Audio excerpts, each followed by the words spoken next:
Sasho sangena thina singalala endleleni nanazi indaba ze1KZN TV ehamba phambili namuhla. Kubungazwe lengculazi eMgungundlovu, unqatshelwe ibail ubaba kwelokudlwengula indodakazi. Kanti isimingankomo esasepOshepstone. Nina bendloveni amandla siyakhuleka kwindaba zethu ze1KZN TV zifunde uphilano kaCibekhulu kamzimba umntwana uyakhuleka sanibonani. Lokho phila nesifo sesandulela ngculazi uthi kuyajabulisa ukuthi sebethola imishanguzo yezinyanga eziyisithupha kabasayi njalo ngenyanga emtholampilo. Uveze lokho ngenkathi ke kunohlelo lokubungaza usuku lwesandulela ngculaza obelibanjeleke enkundleni ezemidlalo kwacaluza eMgungundlovu KwaZulu-Natal. Undunankulu kulesifundazwe uThamsanqa Ntuli uthi bewuhulumeni wesifundazwe baningi inhlelo eziningi uqinisekisa ukuthi lesandulela ngculaza siyehla. Isifunda ke saseMgungundlovu singezinye ke sihamba ke phambili ngabantu abaphila nalesifo. Ngiphila ne-HIV. Bathangiguli. Ubesho kanje usihlalo wabantu abaphila nesandulela ngculaza KwaZulu-Natal uZonke Ndlovu ngesikhathi ethula umyalezo wakhe emcimbini usikulula ukuvikela kunokwelapha. I'm not sick. Kodwa imishanguzo yami ngidlela ukuthi ngivikele ukuthi ngingaguli. Honorable MEC kuyabiza ukulapha umuntu uma esegula. Udinga yonke imishini le zonke lezi zinto ezibizayo but ngalesikhathi ngidla imishanguzo yami angeke ngifike kuleso stage. Ngiyafana nomuntu odla uPrep because naye uvikela iHIV ukuthi angayithola ngithi nami ngivikela ukuthi ngingayitholi ingculazi iAIDS neHIV. I'm only HIV positive anginayo AIDS. Ukudla kwami imishanguzo ngivikela ukuthi ngingayitholi iAIDS ngingaguli. Undunankulu KwaZulu-Natal uThami Ntuli uthi Mgungundlovu uhamba phambili. Sikhetha lesi sifunda ngoba singezinye esaziyo ukuthi sihaqwe iningi labantu izifo ethelelanayo. Kuyathusa ukuthi isibalo sabantu abahaqwe isandulela ngculazi esifundeni uMgungundlovu singu 19.5%. Kanti KwaZulu-Natal yonke mawubuka u16%. Imeya uMasipala wesifunda uMgungundlovu ithi kuyabakhathaza lokho. So lokho ke kuyasihlupha ke kakhulu ukuthi sibe isifunda phecelezi ongathi si epicenter ye HIV la KwaZulu-Natal. Kodwa lo mbiko futhi wakhomba ukuthi abantu abaningi abangenwa ileli gciwane kabusha abaphakathi kweminyaka ephakathi kwa15 no24. Ungqongqoshe wezempilo KwaZulu-Natal uthi ukunqanyulwa koxhaso lezimali zaphesheya kumengameli uDonald Trump kulimaza ukuqashwa kwezinhlangano ezingezinzuzo. Umthelela ukho emaphilisini noma kumshanguzo. Kodwa imali ebiqhamuka eUS ama-organizations lawa kade ithola ebesiza ngokuthi baphinde basiqashele lapho kunesidingo khona baphinde futhi basebenzise ama-foot soldiers ethu okwenza ukuthi-ke manje ama-organizations lawo avalwe angabe sakwazi ukuthi aqhubeke kwenza lowo msebenzi. Uzwile lana ikhona i-complaint engenile ukuthi kule NGO ekade isebenza ikwazi ukuthi ilandele laba abahlala emgwaqweni balandele amaphilisi banikeze. Asakwazi-ke manje ukuqhubeka ukusebenza ngenxa yokuthi kufanele sivalile. Ezindabeni ze1KZN TV ngu-Ayanda Dube ngwacaluza eMgungundlovu. Inkantolo yamatye kwaMbonambe Mfolozi enyakatho KwaZulu-Natal imnqabelile ibail uJoseph Nxumalo wasendaweni yaseCince number 9 kwesakamthethwa ngasempangeni inyakatho lesifundazwe osola ngokunukubeza ngokocansi indodakazi yakhe eneminyaka 4 yobudala. Okumanje kisagcina ke endaweni ke phephile.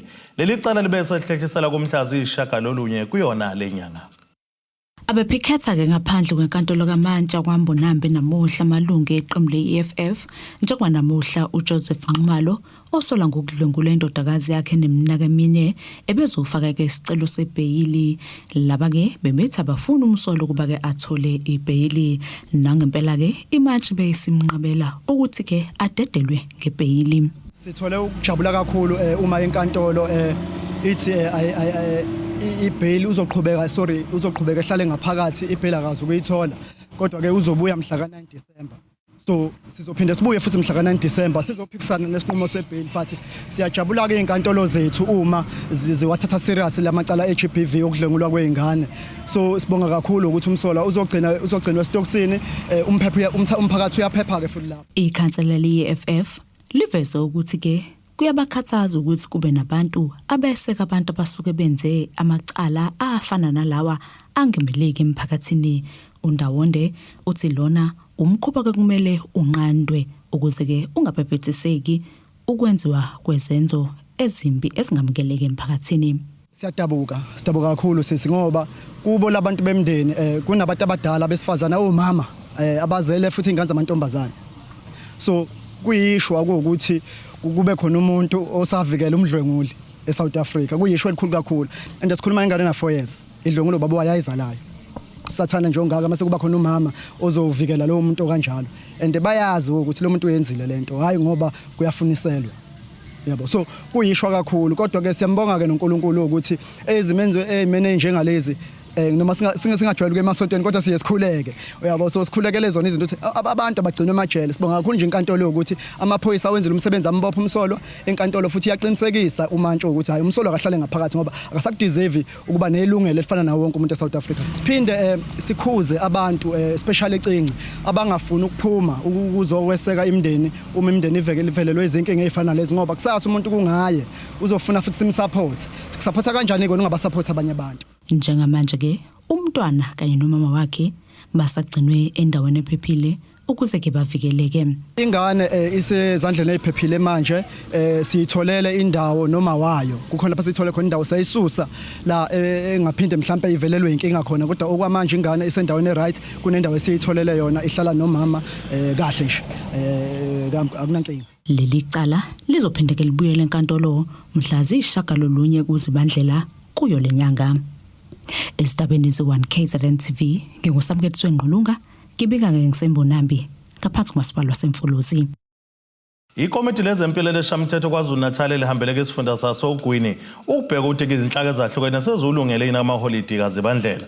Uhlalo leli komiti uDkt Imran Kika uthi inhloso yokuhambelela lesifunda ukwenza isiqinisekiso sokuthi iminyango kahulumeni kayentuli ngeinsiza kuphinde kusizakale naleyo entulelwa izona belu izinsiza.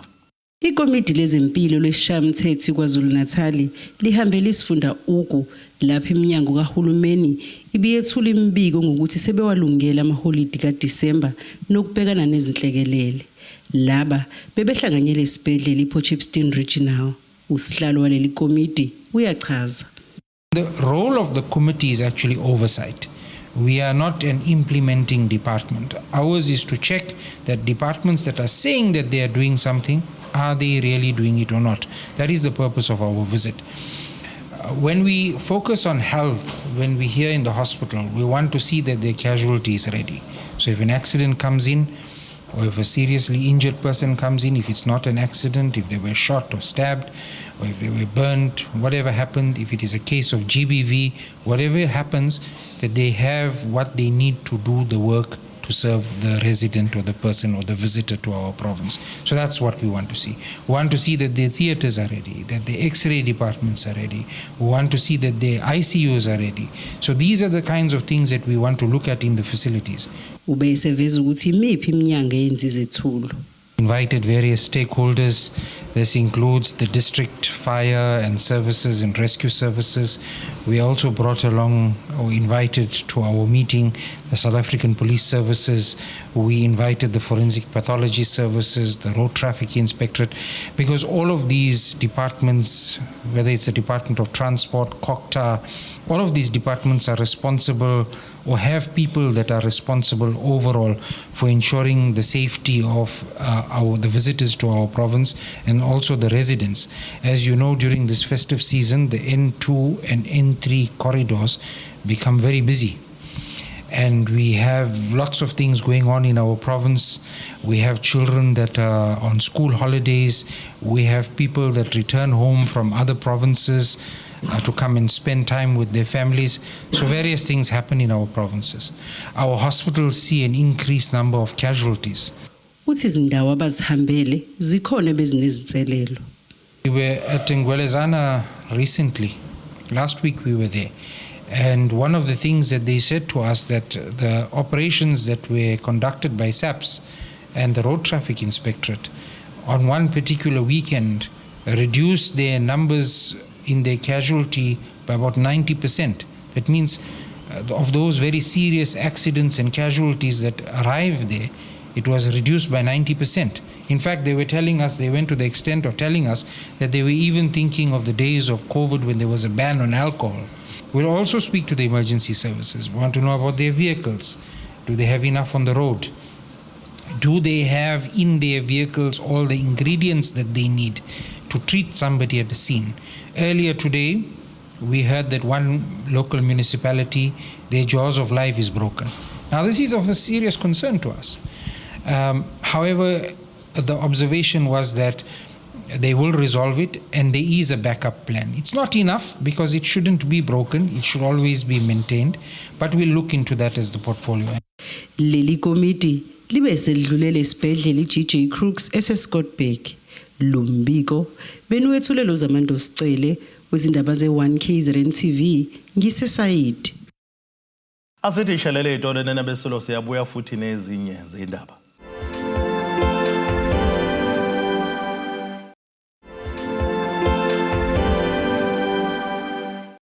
Asibonge siphinde sinamukele futhi kwindaba zethu ze1 KZN TV. Nazo ke zona ihlokana zethu esithizo ezihamba phambili namuhla. Kubungazwe lwengculazi eMgungundlovu, unqatshelwe ibail ubaba kwelokudlwengula indodakazi. Kanti isimingankomo esasephoshepstein. Iphathimandla zezokuphepha kumasipala kwaDukuza enyakatho KwaZulu-Natal zithi sezikulungela ukuqapha ke emgwaqeni kanjalo nobugebengu ngomhlobo njengoba sokuqala ke isikhathi samaholide okuphela konyaka. Lokhu ke kwavela ke namuhla kade kwethulwa ngokusemthethweni festive season eBleakdale Beach khona kwaDukuza enyakatho nesifundazwe eKwaZulu-Natal. Owamaphoyisa kwisifunda iLembe uthi amaphoyisa azobe khona ubusuku nemini ukuqapha ubugebengu. Usuku manje bengeze nesibalo samaphoyisa angaphezulu kuka-30 amasha kusona lesi sifunda. 95% of our personnel will be available for the festive season operations. They are fully trained for these duties, and we've got additional capacity. As you can see that we've got new constables. Ohlaka olulwisana nobugebengu kuyiLembe ukhale kakhulu ngokwanda kwezindawo esidayisa utshwala. Wathi ngokwakhe yizona egcina zandisa ubugebengu ziphinde zinyuse nezinga lokubulana kwabantu. I don't know, councillors, that why our community members, they can't think with another business now. They only think about the taverns. This issue of the taverns is causing a problem. I don't know how are we going to intervene to this one, because now the murders are rising. All these people are coming from the taverns. The ship-ins are there. People are dying each and every day. It's concerning me.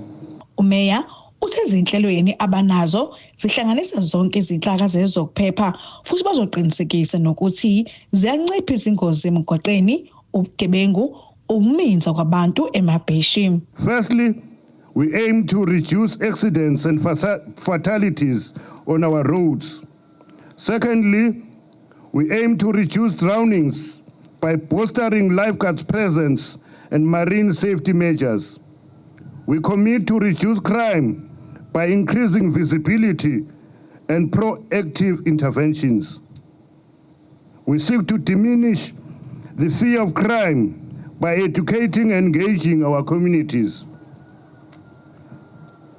And lastly, we are going to communicate effectively to prevent issues before they arise.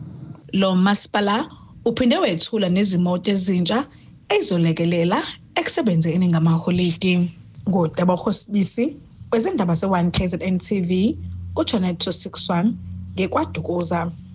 Owenhlanganelo labantu abakhubazekile iDifable umuzi foto ngokudabuka endaweni yasemzimkhulu eGugwini uthi ngenxa okubiza kwezihlalo ezihamba ngamasondo phecelezi ama-wheelchairs usesungele kumkhankaso oqongelela imali yokuthengela abantu abahamba ngezihlalo abangenawo ke amandla. Ufoto kuzoqala kuhambo lwakhe soka ke Harding elibangise eThekwini ehamba ngaso belihlalo esinamasondo i-wheelchair. Uqala uhambo lokusuka eHarding eya eThekwini owenhlanganelo labantu abakhubazekile iDefable. Uthi lokhu kwenza ngenhloso yokuqongelela imali yokuthengela laba abangenawo amandla okuzithengela ama-wheelchairs asezingeni elikahle. Uthabiza kakhulu kanti abantu abanawo amandla ngoba abanye babo abasebenzi. Inhlangano yami idila ngokuba ilwele amalungelo abantu abakhubazekile, especially the pricing of equipment yabantu abakhubazekile. I believe uba it's a monopoly and futhi balala abantu aba-regulator ama-pricing our equipment abantu abakhubazekile. They don't think of the abantu laba abangenawo ama-sponsor or who are not working as futhi abantu abakhubazekile vele abaningi abasebenzi. So manje ama-prices equipment are ridiculous. For example, lento engiyenza lana ngifuna uku-fundraise la izitulo as active, not le tulo ezisibhedlela ezinkulu where they can't do anything. Umuntu mayigibele taxini akafuna ukugijela taxini akavunyelwa because isitulo sesikhulu. So manje I'm trying to get izitulo as active, ezincane, as compatible. Lo tulo lezo ke ziqala ku 10,000 to 20,000. Uthi usuke ngo5 ekuseni eHarding kanti uphikelele eThekwini. Ngisuke ngo5 eHarding ngiya eThekwini eToti, ngiyovalete eThekwini eToti. Manje ngise ngu-N2 sikuphi manje I think sengi 28 kilometers manje and ngisa fresh angikaqali nje angikenze lutho. Uthi kubalekile ukuthi abantu abakhubazekile bamukeleke emphakathini kanti umphakathi kufanele kufundiseke ngabantu abakhubazekile. We should educate abantu abasemakhaya, especially indeni yethu and abantu by community, because I think lesha abantu abamnyama kakhulu ulwazi abanalo ulwazi olwanele nge-disability. Bacabanga nje into ekude kubo, into engeke yenzeke kubo and abazi ba anything can happen kunobubani. So manje kubaleka kakhulu ukuba sinifundise thina as disabled ukuba siphathwa kanjani and how do you deal nathi. Singancami as a disabled community because thina we more emotional. So manje mas emotional we can't convey the message kahle. Ube isikhuthaza abantu abahamba ngesihlalo ezinamasondo waveza nokuthi uhleli kulesihlalo kungenxa yokulimala engozini yemoto. Ngahlala kulesihlalo ngo-2013 ngaba nengozi yemoto, ngarola nemoto ngalimala from T2 to T6 emqolo. So manje ukusukela nje esifubeni ukwehlika ku limited i-functionality yami. Ngingamtshela ukuba kuyaphileka and futhi kukuye mina ngeke ngikwazi ukumkhuthaza ngimtshele ngithi hayi akaphile lento lena ikuwe uyazikhethela and futhi it depends ukuba futhi isupport onayo injani. Hence ngithi imndeni yethu fanele sifundise ukuba kudilwa kanjani because abantu abasibulala kakhulu imndeni yethu because manje sibuye emakhaya kube ngathi impilo ethu iphelile, abasasiboni basenza lutho, abasasithuma nokusithuma manje. So sengathi manje basizele yonke lento kanti ifunakala lento leyo. Kulabo abafisa ukuphonsa isivivaneni bangalekelela lenhlangano besebenzisa imininingwane ngezansi. Lo mbiko benwethulelo zamando sicele wezindaba ze1KZN TV ngiseHarding. Inhlangano izwe lamadoda omsamo foundation inxusa kuhulumeni wesifundazwe ukuba kenze isiqinisekiso sokuthi amadoda anikezwa ke izinkundla ezifanele zokubika ngegameko zokuhlukunyezwa kwawo. Le nhlangano ke singathe ke isithangame nabesilisa abasakhulayo ukhuza ukudla molubheso abesifazane kulandela ukwethula komkhankaso oyinsuku ezili-16 zokulwa nokuhlukunyezwa kwabesifazane kanye ke nezingane. Njengoba iNingizimu Afrika iqalile imikhankaso yokulwa nodlame olubhekiswe kwabesifazane nezingane ye-16 Days of Activism, inhlangano engenzi inzuzo izwe lamadoda omsamo nayo ingxenye yokukhuza lesi sihlava njengoba ibinesithangami nabesilisa abasakhulayo ukubadodisa nokubaqashisa ngaso lesi sihlava. Umsunguli walenhlangano Sibonelo Nxele uthi ukwenza lokhu kwenza isiqinisekiso sokuthi lenhlangano ibhekana ngqo nesihlava sokuhlukunyezwa kwabesifazane nezingane. Inhloso nqangi enkulu iyo le yokuthi phansi ilukuluku zinsizwa umuntu oyedwa otsheliwe engatshela abantu abawu10 eyedwa otsheliwe ukuthi uma ngenilanga namhlanje uma kuvuka impi ekhona mhlawumbe bekade ekhona la noma ekhona kuvuka impi ekhaya kumne wabo usenakho ukuthi ambambe ngasandla ethi wendoda uyabona ngizwile mina kungenzeka impilo yakho iphele namhlanje ingaphindi ibe bikho. Ukuba khona kwakho nokuba khona kwenu nokuzwa kwenu noma ubani kunomehluko omkhulu lokhu esikukhulumayo la into ebucayi kakhulu into esizelela. Ngakho ke Mthembu, inhloso ngangiyethu yikho ukuthi indoda ihlukumezi, indoda iyathobeka, indoda iyabekezela. Unxele umusa amadoda ukuba kabike ngesigameko zokuhlukunyezwa emakhaya. Ngifisa ukuthi uhulumeni namhlanje azi ukuthi iGBV kusenzima ukuthi iphele, kodwa futhi izophela ngoba amadoda ayalwa ukuthi ayiphele.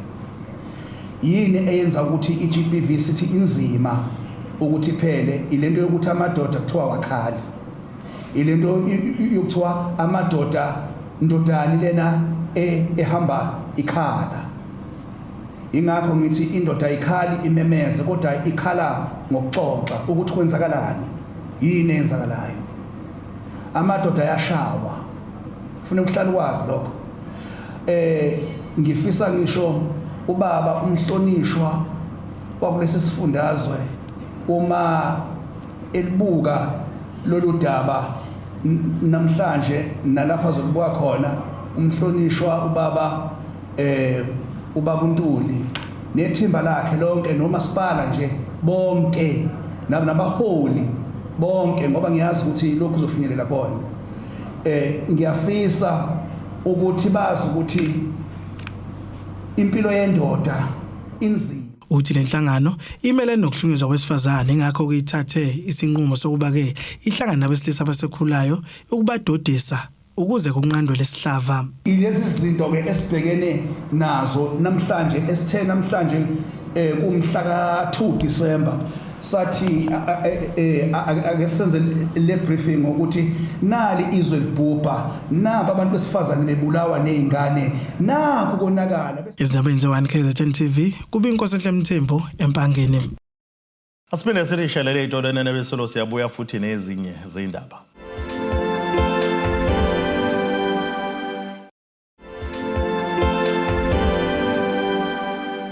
Asibonge siphinde sinamukele futhi kwindaba zethu ze1KZN TV. Nazo ke zona ehamba phambili namuhla. Kubungazwe lwengculazi eMgungundlovu, unqatshelwe ibail ubaba kwelokudlwengula indodakazi. Kanti isimingankomo esaseport Shepstone. Ake sibheke engosini yezomnotho. Randa kuleli ngu-17.10 kuyidola laseMelika, libe ngu-22.59 kupondo waseBrithani, libe ngu-19.85 kuyi-euro yase-Europe. Intengo yegolide ingu-$4,205.29 ounce, kuthi intengo yolwangahluziwe yona ube ngu-$63.17 umphongolo. Ake sibheke engosini yezemidlalo. Ungena kwamazwe ayisikhombisa ngaphansi kwesifundo iCOSAFA kwi-Africa Cup of Nations yanonyaka buyisa ithemba lokuthi angalekelelana ukuqeda isomiso sokuletha le ndebe ye-Afrika eseningizimu. Uzobe kuqala ke nqa ukuthi lesi sifunda simele amaqembu amangaka njengoba iNingizimu Afrika, Angola, Botswana, Comoros, Mozambique, Zambia kanye neZimbabwe bonke bezibekesela indawo kulo mqhudelwano ozoqala ngomhla zingama-21 kuye phezulu ezweni laseMorocco. Mabili kuphela amazwe angaphansi kweCOSAFA seka abake ngompetha base-Afrika kwaqala ngo-1996 ngesikhathi Bafana Bafana idla isicoco ekhaya. Kwaphinde kwenzeka ngo-2012 iZambia idla umhlanganiso kwawuseGabon nase-Equatorial Guinea. Sukela ke lapho sekukhonya amazwe asentshonalanga amaningi kanye nenyakatho ne-Afrika. Ngo-2013 kwanqoba ke Nigeria, ngo-2015 kwaba ke Ivory Coast, kwalandela ke iCameroon ngo-2017, iAlgeria ngo-2019, Senegal no-2021, njengoba ke Ivory Coast iphinde yaba ngompetha kweyakamuva edlalwe ngasekuqaleni konyaka owedlule. Ake sibheke naso isimo sezulu esingalindeleka.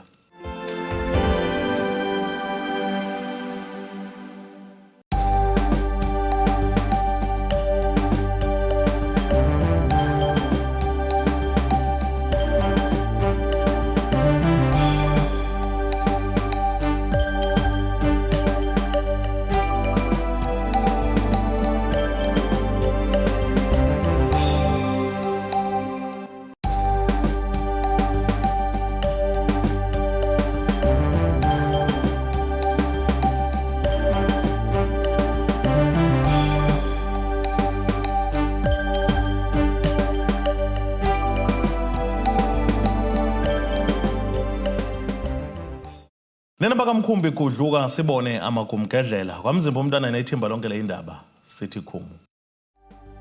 Abethuli bethu bezindaba baxhaswe iThuli's Bayview Bridal. Ungabashayela kulezi zinombolo ezivelile